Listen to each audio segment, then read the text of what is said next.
At times, this place, Somerville Auditorium, is really a lovely, secret and silent, quite solitary place to come and read in or study in.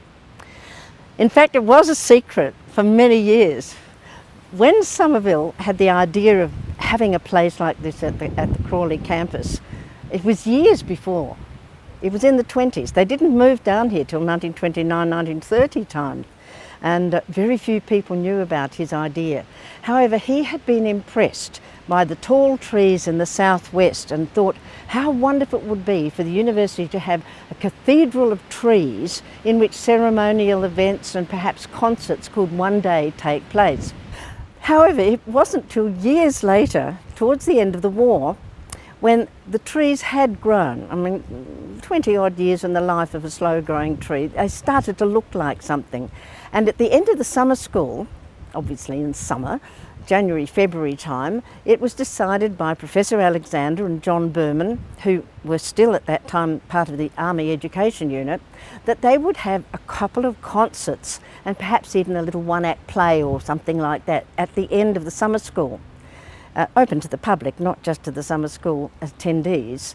And the first one was a riotous success, apparently. Can you imagine 2,000 people, big, right up in the West Australian Bar of Fidelio, and several weeks later, the Senate, thrilled to bits, actually said they would like to name this place the Somerville Auditorium. And the only demurring voice actually was Professor Murdoch, who said auditorium was a bit too Latin and couldn't they think of a rather nicer Australian term. However, he was just being mischievous. That was it. So for the next several years, there were these annual 2 or 3 weeks of summer school activities, and after that people would then go over to Whitfield Court and do some folk dancing. Professor Whitfield, as the Vice-Chancellor at the time, had been the only person who really knew about this little idea of Somerville's. Obviously had to let the Vice-Chancellor know, as well as the gardener.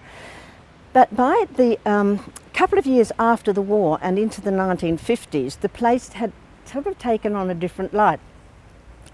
For the staging, Professor Alexander had simply written to the Western Command on account of the Army link and said, oh, could you chaps loan us a couple of tents for dressing rooms and a few 44-gallon drums and some planks to make a stage. But a year or so after that, there was a slightly more permanent stage put in that could cope with a few larger events.